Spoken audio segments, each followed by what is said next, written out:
Друзья, приветствую вас на моем канале. Сегодня я хотел бы затронуть тему происхождения фамилии Хитагуровых. Дело в том, что не так давно в Осетии прошел наш национальный праздник День Святого Хетага, Хетаджи Баракбун. И в связи с этим событием в сети интернет начали появляться различные ролики. И вот мне в одной из социальных сетей мне попалось одно видео адыгского блогера. Вот давайте посмотрим это видео. На своем канале мы как-то выкладывали подкаст про верховного князя адыгов Инала Светлого. И этот подкаст набрал наибольшее количество просмотров на нашем канале. Но недавно мне довелось узнать историю про святого Хетага, который непосредственно связан с Иналом Светлым, потому что это один из его сыновей. И я думаю, эта история связывает адыгов и осетин. Святой Хетаг — это один из самых почитаемых святых в осетинских преданиях. А предание состоит буквально в следующем. Один из сыновей Инала Светлого, которого звали Хетаг, принял христианство. И во время активной и порой насильственной исламизации он бежал в горы. Он взмолился о пощаде, чтобы Бог его защитил. Бог услышал его и передвинул лес буквально к тому месту, где он стоял. Так и появилась роща святого Хетага, которая является одним из самых сакральных мест современной республики Северная Осетия Алания. Если быть точным, то эта роща находится в 30 километрах от Владикавказа, в Алагирском районе, около селения Суадаг у трассы Владикавказ-Алагир. И представляет из себя реликтовый лесной массив площадью около 13 гектаров, имеющий почти идеальную круглую форму, стоящий обособленно посреди поля. Как мне рассказывали, в эту рощу запрещено заходить женщинам и запрещено заходить туда в обуви. Но исключение было во время Великой Отечественной войны. Чтобы скрыться от немцев, люди бежали туда, и эта роща снова их защитила. Так уж получилось, что это наше видео как раз уходит в День Святого Хетага, потому что осетины празднуют его каждое второе воскресенье июля. Тех осетин, которые на нас подписаны или которые просто видят этот ролик, мы поздравляем с этим праздником. Видео достаточно хорошее, не является каким-то там провокационным. Вполне нормально, адекватно парень рассказывает эту историю. Но вопрос в первую очередь стоит в том, что да, по осетинским преданиям был вот такой некий Хетаг, сын кабардинского князя Инала, и он в определенный момент решил принять христианство. Вот на что об этом узнают его братья, и они таким вот образом решили его за это убить. Вот Хетаг об этом узнает, и он убегает от своих братьев на лошади. Прискакивает он в местечко где-то вот около селения Суадак. И там, уставший, выбившийся из сил, он взмолился Богу и попросил Бога о том, чтобы там неподалеку был лес, и чтобы вот не он прискакал к лесу, а вот лес пришел к нему. И в этот момент с холма вот спустился лес к Хетагу. Братья, то ли увидев это чудо, они убежали, то ли они в этом лесу они так и не смогли найти Хетага. Вот разные варианты есть. Вот, но здесь такой один момент интересный. Получается, судя по преданиям, как самих Хитагуровых, так и в поэме Коста Хитагурова это было написано, да, специальная поэма так и называлась Хетаг. Исходя вот из этих материалов, мы приходим к выводу о том, что Хетаг изначально был не осетинского происхождения, то, что якобы он был кабардинского происхождения. Об этом также в свое время рассказывал в своем видео блогер Аскер Хаширов. Вот он упрекал осетин в том, что якобы осетины занимаются фальсификацией, и в новых изданиях поэмы Хетаг говорится о том, что Хетаг был сыном аланского князя. Да, хотя у самого Коста Хитагурова говорилось о том, что изначально говорилось о том, что Хетаг был сыном кабардинского князя Инала. Хочу начать с того, что в 2012, насколько я помню, году была издана книга, да, вот посмотрите. И в этой книге прямая фальсификация, да. Вот дело в том, что в 1939 году вот Академия наук выпустила полное собрание сочинений Костахи Тагурова. И в первом томе, в произведении «Хитаг» написано вот таким образом: «Косоги воюют против Мамая». Ну, здесь по-астински, но здесь вы поймете. А вот в переизданном издании вместо косогов указаны аланы. Вот посмотрите, видно прямо четко. Далее вот Абаев в своем словаре пишет: «Косак, кабардинцы, кабардинский народ и страна». И вот ссылается именно на вот эту работу Костахи Тагурова «Хитаг». Кабардинцы гонят войска Мамая. А это прямая фальсификация, прямая в смысле. Это не какая-то ошибка, опечатка.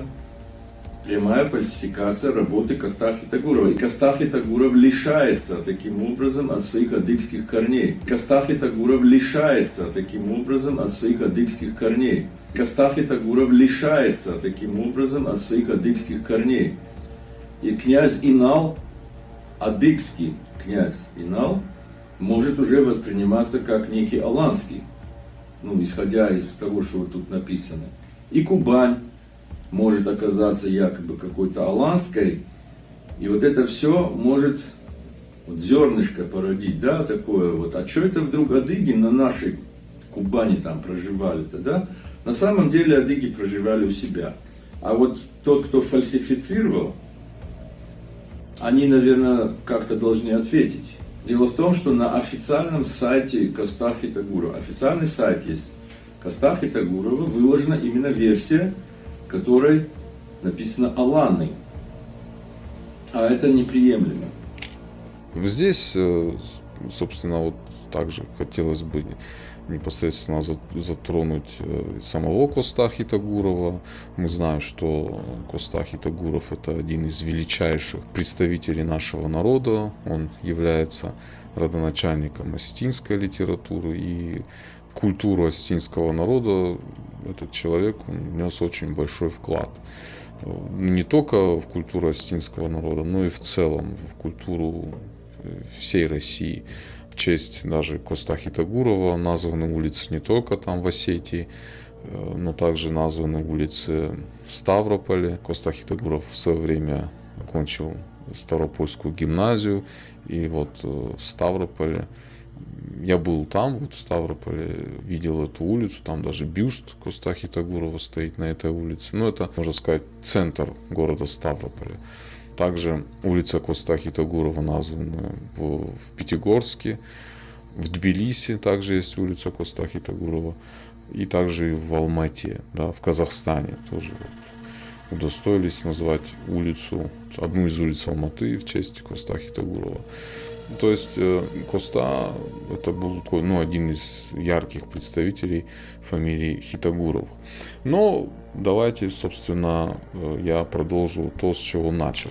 На самом ли деле Хитагуровы, как вот об этом говорят предания, как об этом также писал и Костахи Тагуров в своей поэме «Хетаг», на самом ли деле Хитагуровы являлись изначально кабардинцами. И для того, чтобы разобраться в этом вопросе, я зачитаю вам одну из работ любительских. Сразу подчеркну, это любительская работа, но, на мой взгляд, она тянет, мне кажется, вполне как научная работа. Автор Букулова Ангелина Валерьевна, научный руководитель Боцоева Ирина Владимировна. И давайте я сейчас вам зачитаю эту работу, ну и в дальнейшем буду комментировать. О происхождении Хетага имеются различные версии легенд и преданий. Согласно основной версии, Хетаг-младший – сын кабардинского князя Инала. У него было 3 сына – Хетаг, Биаслан и Тасолтан. По другой версии, братьев звали Асланбек и Ислам. Ну и вот тут источник литературы вот приведен здесь. Хетаг принял христианство и тем самым вызвал всеобщее недовольство родни. От него потребовали отказаться от христианской веры, и когда он не согласился, то братья решили его убить. Так решила фамилия, их родственники. Один близкий товарищ предупредил Хетага, и тот сел на коня и стал спасаться бегством. Узнав об этом, братья бросились в погоню и гнались за ним до Эльхотовских ворот. В конечном счете Хетагу удалось добраться до местности Шуадак, Здесь он услышал крик из лесу: «Хетак, в лес, в лес!». Однако до леса было еще далеко, и Хетак, видя, что не сможет добраться до него, попросил лес выйти к нему навстречу криком. Не Хетак к лесу, а лес к Хетагу. «Хетаган ебон кадманалу, фалакат Хетагма». И вдруг огромный участок леса из окрестностей над Бирахжангом отделился и сел вокруг Хетага. Враги в страхе бежали, а Хетаг избавился таким чудесным образом и прожил в лесу около года. Ну и вот тут опять вот ссылка на источник. Эту версию мы находим у Коста Ливановича Хитагурова в его этнографическом очерке «Особа». Старший брат Хетага Биаслан стал родоначальником кабардинских князей, а второй Асланбек был бездетным. Вообще, впервые это предание было записано академиком Щегриным в 40-х годах 19 века. И с небольшими расхождениями мы находим его у Калоева, у Бориса Калоева. И А.Л. Хитагурова. Собственно говоря, А.Л. Хитагуров приводит две версии. В первом случае Хетак был младшим сыном кабардинского князя Инала и, пребывая в молодости в качестве заложника на юге России, принял христианство. По второй версии, он был послан отцом в Крым на учебу и там принял христианство. Одним словом, все авторы, которые говорят о кабардинском происхождении Хетага, отмечают причиной бегства его из отцовского дома именно принятие христианской веры. В данном случае размолвка по вопросу религии ведет к конфликту, и родня готова даже лишить его жизни. При этом по поэме Коста Хетага предупреждает возлюбленная, а по народному преданию некий доброжелатель. По еще одному осетинскому варианту преданий, опубликованному Джамбулатом Шанаевым в 1970 году, Хетак бежал в Осетию с двумя сыновьями – Увиджако и Яналдако. В районе Татартупа преследователи нагнали их и убили его сыновей, а сам Хетак продолжил бегство в горы. Ну, опять вот ссылка на источник. Одним словом, по всем версиям, кабардинский княжич бежит в Осетию, и в местности Шуадак происходит его чудесное спасение. На помощь ему приходит сам покровитель мужчин Уаштраджи. Кроме отмеченного, существуют другие версии происхождения Хетага. Так, например, для А.Л. Хитагурова это просто знаменитый разбойник-осетин. Судя по тексту «Особа», Коста откровенно сомневается в кабардинском происхождении своего предка и более чем ясно указывает на причины изобретения подобной родословной. Производя себя от переселившегося из-за Кубани княжича, нарцы Хитагуровы как бы увеличивали свои шансы, добиваясь дворянства, ссылаясь на соответствующие грамоты грузинских царей, дарованные за военные услуги задолго до присоединения Грузии к Осетии. Ну вот здесь вот я бы хотел свой комментарий сделать по этому поводу. Дело в том, что вот, вы никогда не задумывались, почему фамилия Хитагуровы звучит именно так, Хитагуровы. Ведь на осетинском языке эта фамилия звучит как Хетаката. То есть на русский лад, по идее, она должна звучать как Хетагов, или Хитакаев, да? А тут именно вот Хитагуров. Почему именно так? А все дело в том, что потомки Хетага, они внесли такой очень значимый вклад в военно-политическую жизнь Грузии. Дело в том, что многие из представителей Хитагуровых, они участвовали в войнах Грузии, в основном против персидского Ирана. Мы знаем, частенько персы они нападали на Грузию, и вот многие из представителей Хитагуровых, они участвовали на стороне Грузии в войнах против Персии. Вот. И даже есть случай, когда, я вот не помню имя этого Хитагурова, один из представителей Хитагуров получил от Картлика хетинского царя специальную грамоту за военные заслуги. Вот, эта грамота, она находилась в доме у Хитагуровых, потом в итоге она попала в музей, насколько мне известно. И, собственно, к чему я это говорю? Дело в том, что в Грузии горцев, которые живут в Закавказской области, да, вот именно в горной части Закавказья, к их фамилиям приписывают окончание «урий». Допустим, из наших осетин, там вот Багаевы, вот есть также и Багаури, да, Туаевы есть Тваури. Ну, то же самое касается и представителей потомков рода Хетага, да. Их там вот, в Грузии их именуют как хетагури. Ну и отсюда, соответственно, вот эти хетагури на русский лад их стали называть хитагуровыми. То есть, да, очень много представителей хитагуровых были военными, и, как мы знаем, отец Коста Ливановича Хитагурова, Ливан Хитагуров, он был офицером российской армии, вот, и помимо всего прочего, герой Советского Союза также был Георгий Иванович Хитагуров. Во время Великой Отечественной войны он получил такое звание Герой Советского Союза. Он был генералом армии, на минуточку. То есть это был очень такой весомый, так сказать, военачальник. Так, ну давайте пойдем дальше.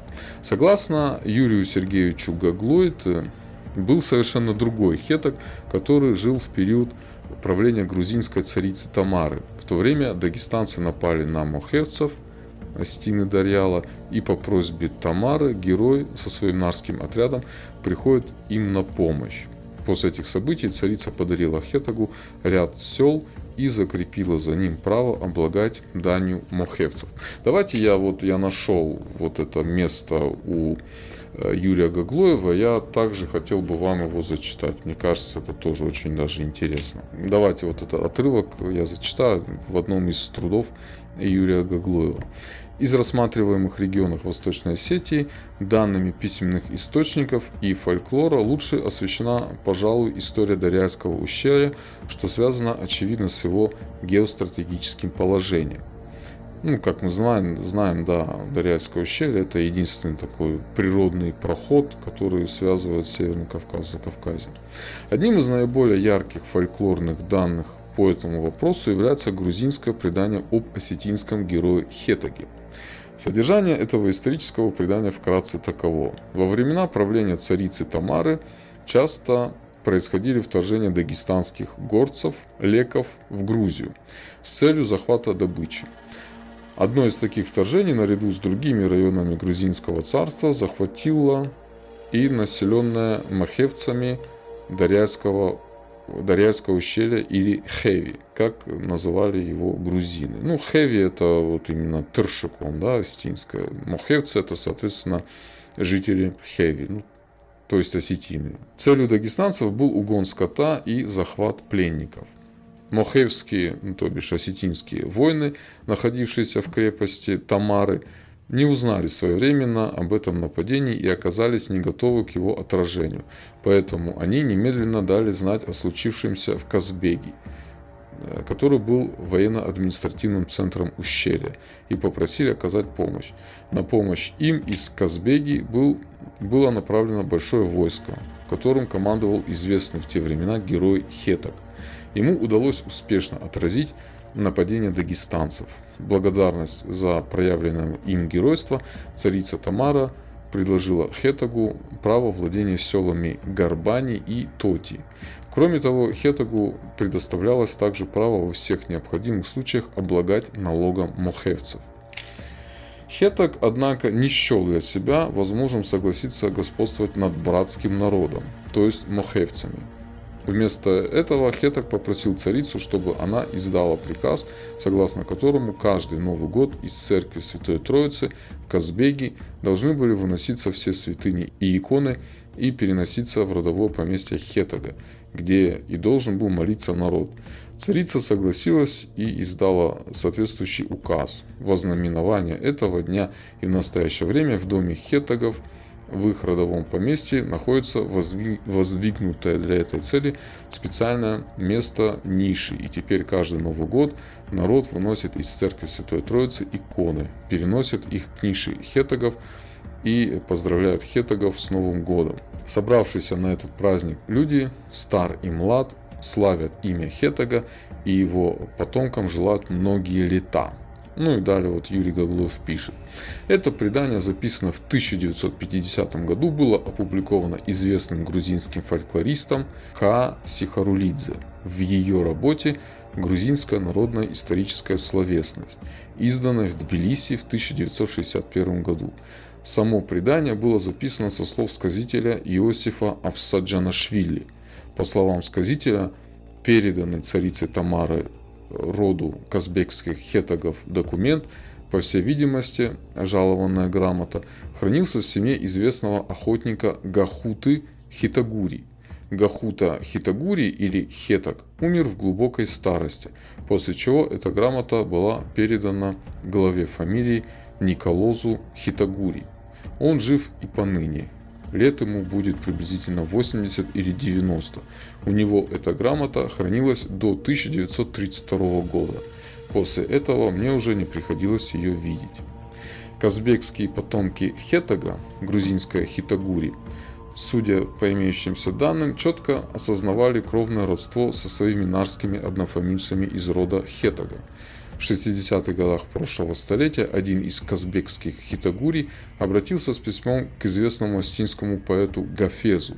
В этом письме он в частности сообщал, что в Казбеге в это время проживало 13 семейств рода Хитагури, и что к его деду часто приезжал Коста Хитагуров, подолгу гостивший у своих казбекских однофамильцев. Отправитель этого письма был, как и Гафез, 1912 года рождения, устное сообщение Нафи Джусойта. Ну вот, видите, то есть из этого предания мы с вами видим, что вот этот Хетаг, он как бы жил во времена царицы Тамары. На минуточку, это как бы, это 14 век. 13, конец 13, начало 14 века. Ну а вот предание о кабардинском княжиче Хетаге, оно датируется где-то 300 или 400 лет назад. То есть это 1600-е, 1700-е годы. То есть временной промежуток между Хетагом, который жил во времена царицы Тамары, и Хетагом, который княжичем Хетагом, да, якобы вот кабардинским княжичем. Это там между этими событиями там промежуток где-то 300 или 400 лет. И еще тоже один момент о том, что вот как вот грузинские всякие националисты там говорят, то что там осетины начали заселяться на территорию Южной Осетии где-то с 18 века, как они говорят, да. Вот это предание ясно говорит о том, что еще во времена царицы Тамары, вот как вот, по-грузински этот район называется Хеви, вот осетины его именуют как Тыршиком. Во времена царицы Тамары осетины жили на том месте, где, к сожалению, сейчас они не живут. Сейчас это место, вот это район горы Казбек, вот Хеви, который именуется сейчас, этот район, он благополучно находится в составе Грузии. И там вот есть такой курорт Гудаури, так называемый. Это самый такой популярный горнолыжный курорт Грузии. Вот. Этот курорт расположен на месте бывших осетинских сел. Так, давайте вернемся к вот этой любительской работе. Давайте дальше буду зачитывать. Таким образом, существуют три версии по происхождению Хетага. Хетаг – сын кабардинского князя, Хетаг – знаменитый разбойник и Хетаг – знаменитый герой, который по просьбе царицы Тамары спасает мохевцев от дагестанских грабителей. Отсюда возникает необходимость уточнения времени жизни Хетага. Косталь Иванович Хитагуров называет следующую родословную: Хетаг, Георгий, Мами, Гоци, Зида, Амран, Аса, Елизбард, Леван, Коста. Подобную же генеалогию для Андукапара приводит Хозиев. Хетаг, Гаджи, Гаджи-Биси, Бицо, Ливан, Губа, Габа, Хосро, Леван, Андукапар. Такое имя первый раз, Андукапар.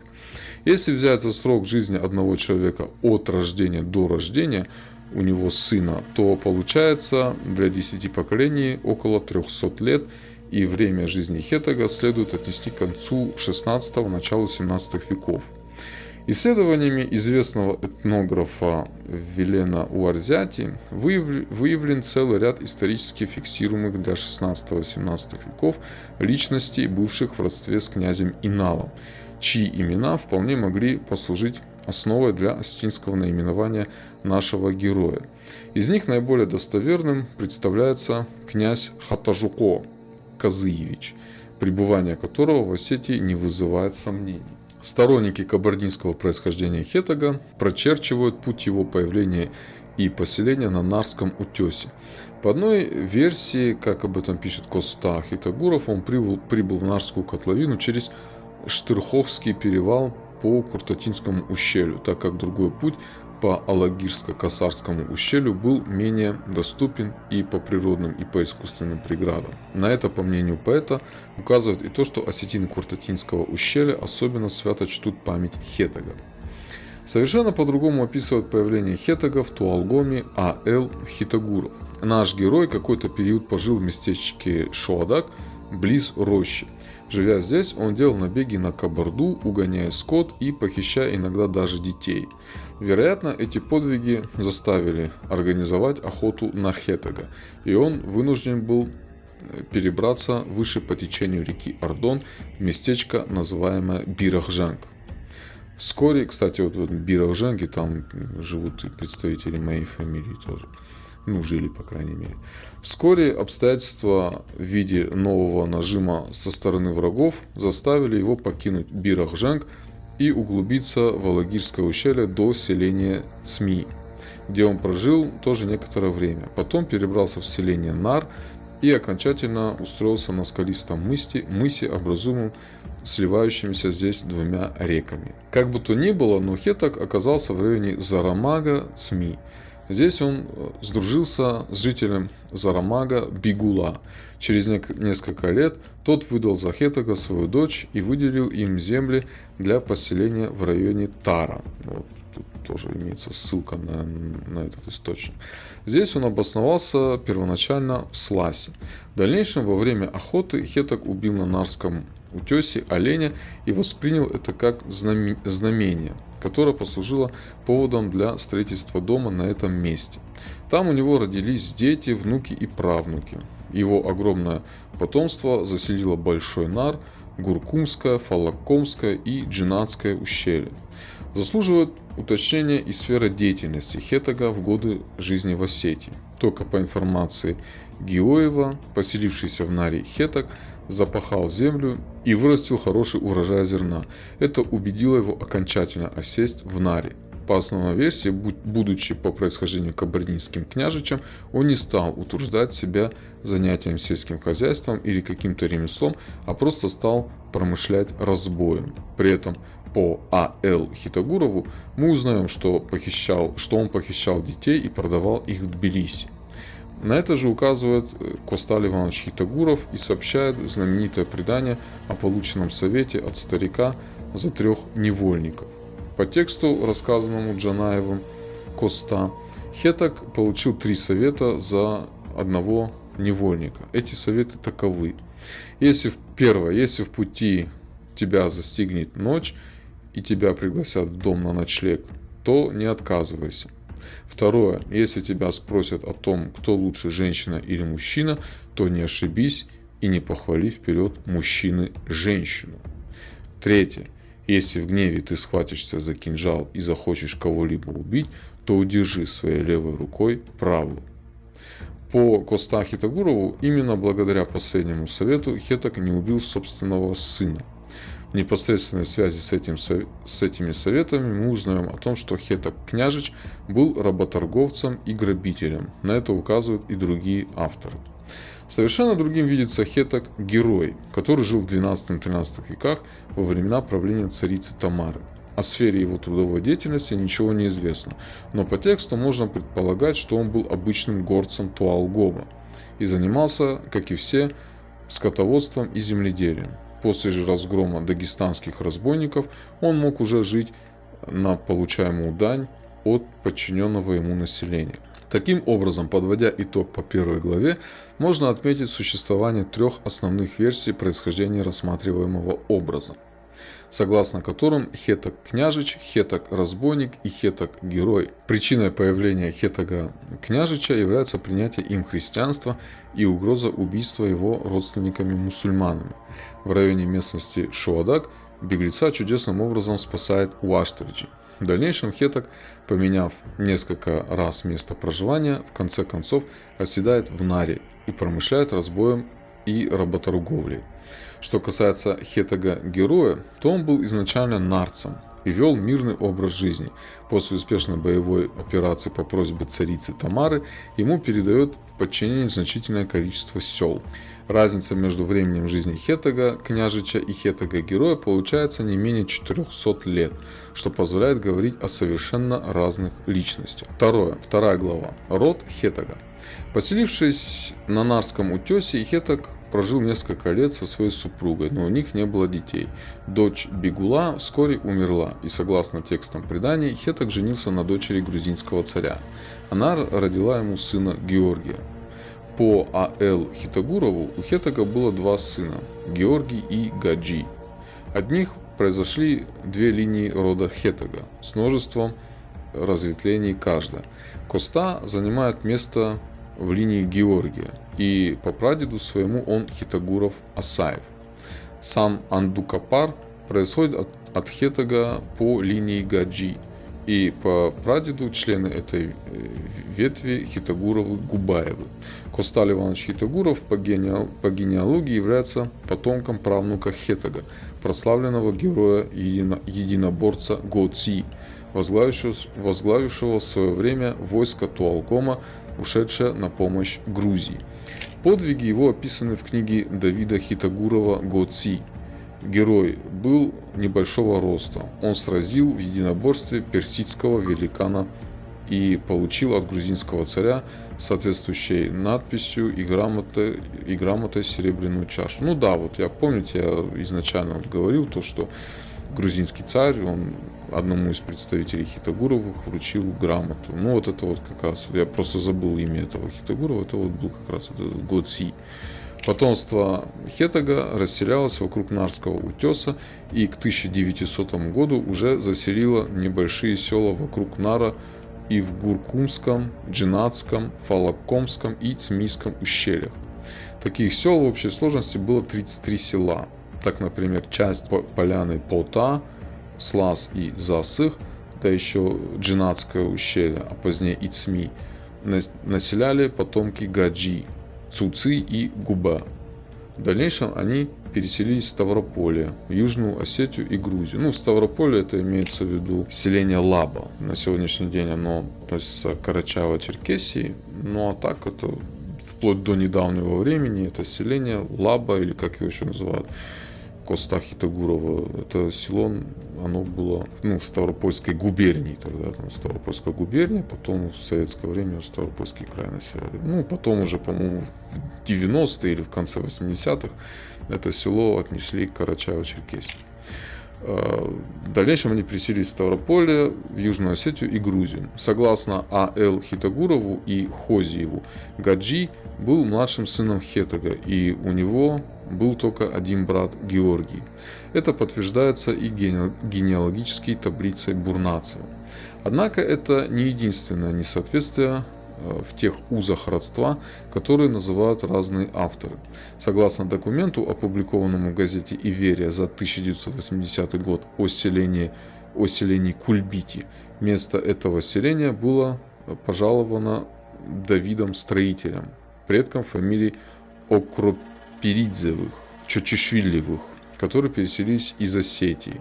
Чочиевы являются всего лишь юго-осетинской веткой фамилии Цуциевых. Принимая во внимание время правления Давида Строителя 1089-1123 года, выдавшего давно обосновавшимся на юге Цуциевым, Чочиевым разрешение на создание нового села, рождение их предка Хетага надобно отнести по меньшей мере к 9-10 векам. Ну, то есть, видите, Чочиевы, то есть это Цуциевы, Чотчиевы они стали, когда переселились в Закавказье. А так они изначально были Цуциевыми. Вот. Фамилия тоже есть Чочишвили. Грузинский дзюдоист был Чочишвили. Это наши Цуциевы. И вот эти Цуциевы, они относят себя также к потомку рода Хетага. Вот. И Давид Строитель выделил им земли, а Давид Строитель жил, вот видите, 1089-1123 годы. То есть, если Цуциевы, Чотчиевы относили себя также к потомкам рода Хетага, это получается, жизнь Давида Строителя была 11-12 века. Фактически еще раньше уходит непосредственно сам Хетаг, его происхождение, это 9-10 века. Несколько иную генеалогию дает Коста Джанаев для потомства Хетага. Он называет только одного сына Хетага Георгия, а у него родился сын Мами, имевший 5 сыновей: Дзанай, Гоци, Джио, Брнац и Гаджи. То есть Гаджи оказывается правнуком, а не сыном Хетага, и вместе с Гоци участвует в грузинском походе начала 18 века. Особого рассмотрения заслуживает родовая группа Джиоевых, численность которых в несколько десятков тысяч человек за 3 века представляется невозможной. То есть, да, Джиоевы, это тоже, как видно, да, по астинским преданиям, Джиоевы также являются потомками рода Хетага. Вот. Их насчитывается несколько десятков тысяч человек. Ну, понятное дело, за 3-4 века, как вот кабардинская версия об этом говорит, да, то есть Хетаг, там, событие это было 3-4 века назад, да, когда Хетаг бежал от своих братьев. За 3-4 века на несколько десятков тысяч человек род Джиоевых не мог так разрастись. Ну, здесь я хотел бы пометочку сделать. Вот одним из известных представителей фамилии Джиоевых на сегодняшний день является рэпер Гио Пика. Его настоящее имя это Георгий Джиоев. Вот. Ну, по всей видимости, Гио Пика, он ведет также вот эту вот традицию своего дальнего родственника Коста Хитагурова и тоже вот пишет, так сказать, стихи в таком формате немножко уголовном, да. Коста Хитагуров, безусловно, это был классик не только астинской литературы, но и русской.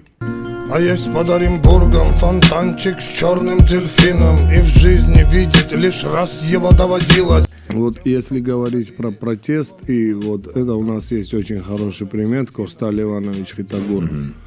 Это яркий пример того, как можно быть мега протестным чуваком и ковать свою собственную культуру своего народа и становиться, можно сказать, основоположником языка и лингвистики своего народа. Так, еще раз. Особого рассмотрения заслуживает родовая группа Джиоевых, численность которой в несколько десятков тысяч человек за 3 века представляется невозможной. Ведь Джио по преданию был правнуком Хетага Кабардинского и, следовательно, жил в начале 18 века. В книге «Фамилия Джиоевых» у Хетага 4 сына – Джио, Дзанай, Гоци и Брнац. Несоответствие выявляется и по фамилии Тотиевых, ведущих свое происхождение от еще одного правнука Хетага. Тотиевы считаются царазоновыми и выходцами из Нузала и поселились в селении Засых Зрукского ущелья. Список несоответствий можно продолжить. Таким образом, исходя из анализа основных текстов по Хетагу, можно отметить наличие явных противоречий в биографии княжича и его потомства. Существование ряда фамилий задолго до появления сына Инала в Осетии не может вызывать сомнений. Очевидно, они просто объединены на легендарной основе с хетаговскими родами. С другой стороны, реальным представляется существование другого Хетага, от которого и могли произойти целый ряд фамилий, причисленных уже позднее к потомству кабардинцев. Особого внимания заслуживают роды Гуркумского ущелья – Дзидахановы, Дзапаровы, Яналдиевы, Цабиевы, Дзанаевы, Бурнацевы, Отаровы и другие. Из грамот грузинских царей, уцелевших фамилий Хитагуровых, самое раннее пожаловано царем Карталинским Арчилом 1730-1736 год, Зидахану, сыну Гоци. Еще, тот самый Гоци, который сразил персидского великана. Еще несколько грамот были в дальнейшем получены сынами и внуками Зидахана. Александр же, внук царя Вахтанга, пожаловал грамоту нарскому князю Махамату Зидаханову. Очевидно, что все эти документы могут говорить достаточно ясно о явной необходимости изобретения для хеттаговских фамилий особых корней происхождения. Кроме того, как это нам представляется, нельзя исключать употребление в группе родов хеттаговых в разные периоды своего существования одного и того же имени по отношению к своим представителям. Заключение. Выводы. Подводя итог проведенному исследованию сведения о хеттаге, можно отметить мифологические основы не только по поводу чудесного спасения, но и его кабардинских корней. Миф предания о 3 советах и, возможно, женитьба на грузинской принцессе. К сожалению, мы пока не располагаем достаточным количеством информации по данной тематике, но уже сегодня можно обозначить большую реальность и историчность хеттага, жившего во времена царицы Тамары и осетина по происхождению. По вопросу происхождения от того или иного хеттага почти полсотни фамилий Туалгома. Не может быть однозначного ответа. По всей видимости, как это нам представляется, часть этих фамилий просто приписана к основной хеттаговской группе родственных фамилий. Также хочу сказать, допустим, что я, о своих родственниках, у меня по отцовской линии бабушка по фамилии она Саутиева. Моя бабушка тоже была родом из Нара, то есть откуда был родом Коста Хитагуров. И как отец мне рассказывал, я был достаточно маленький, когда бабушка умерла, как отец рассказывал, его мать точнее, она говорила, что Саутиевы, они рвадалта с Джиоевыми и Мамиевыми. То есть, по рассказу моей бабушки, по сути, да, это тоже относится к роду хеттага. Если Джиоевы относятся и Мамиевы к роду хеттага, то, соответственно, и Саутиевы. Также хочу сказать, что и Саутиевы есть родственная фамилия и с нашими соседями, с ингушами. Говорили, когда... у ингушей тоже есть Саутиевы. И рассказывали, когда умерла сестра моей бабушки, целый автобус ингушей Саутиевых приехал на похороны. По всей видимости, если бы эти Саутиевы, ингуши, если бы они не знали, что они имеют какое-то родственное отношение с осетинами Саутиевыми, они бы вряд ли приехали. Я подозреваю, что это ингуши Саутиевы, это именно те Саутиевы, которые переселились из Нара туда, в Джейрахское ущелье. По-моему, они именно ингуши Саутиевы ведут свой род именно оттуда, насколько я знаю. Так. Дальше.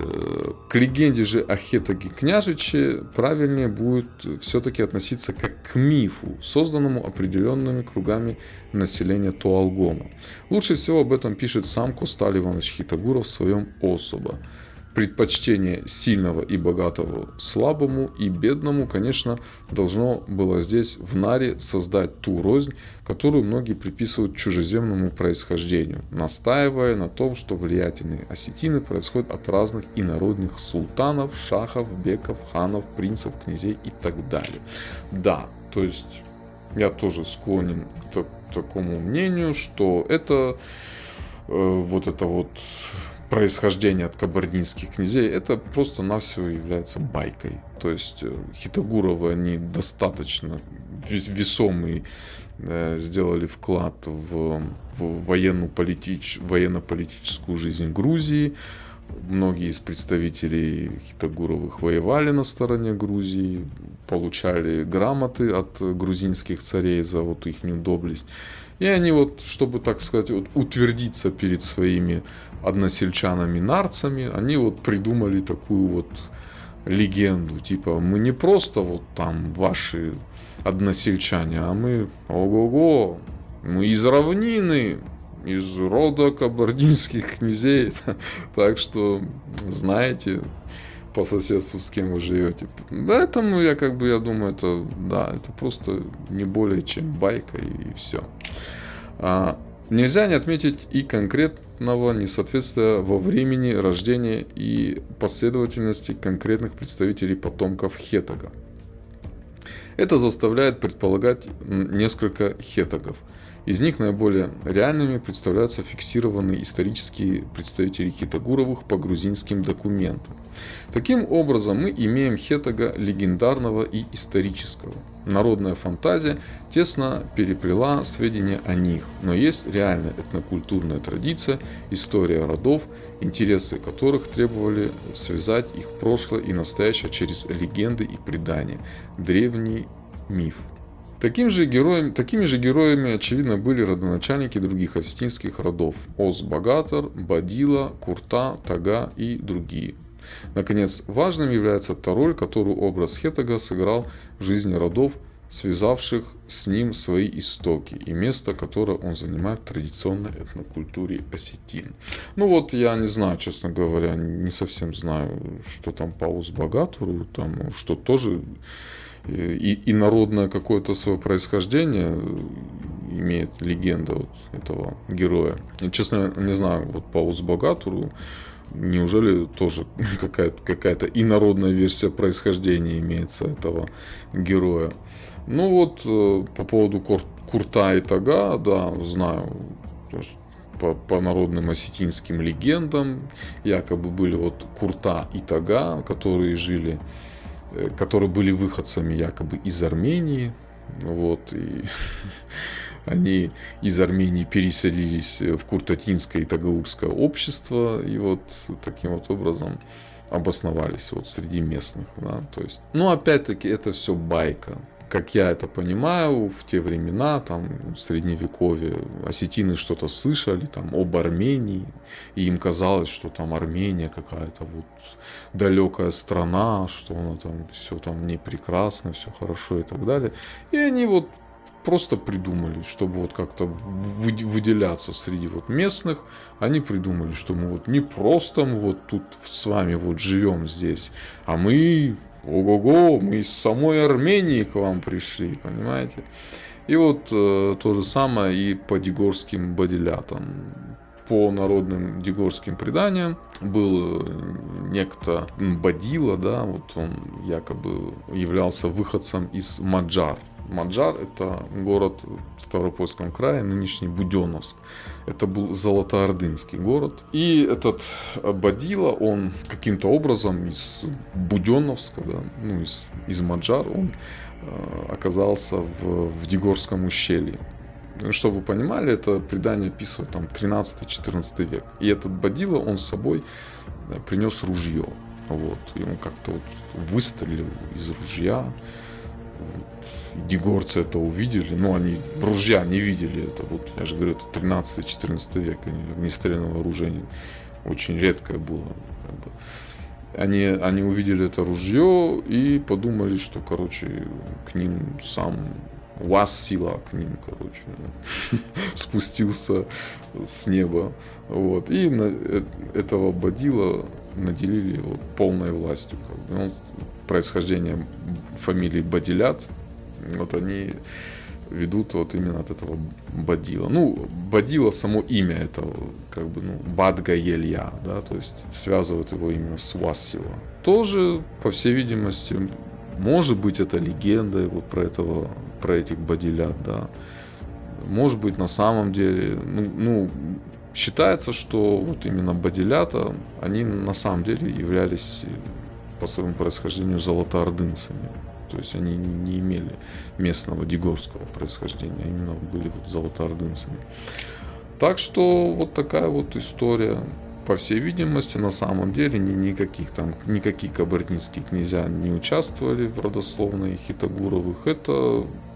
Хитагуровы это исконные жители Наро-Мамесонской котловины. То есть это именно северная часть, точнее южная часть Северной Осетии.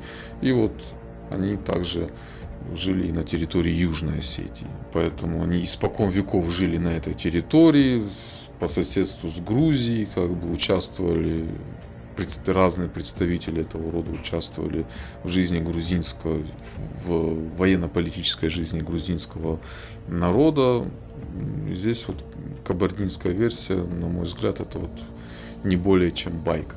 Что вы все думаете по этому поводу? Пишите в комментариях, с удовольствием почитаем. Но на этом у меня все. И, кстати, да, я вот по этой поэме Хетак, я, кстати, хочу сделать еще одно видео, но оно будет касаться именно религии Алан и как аланы, они влияли с религиозной точки зрения на соседний кавказский народ. То есть из вот этой поэмы Хетак я плавно перейду к теме религии Алан.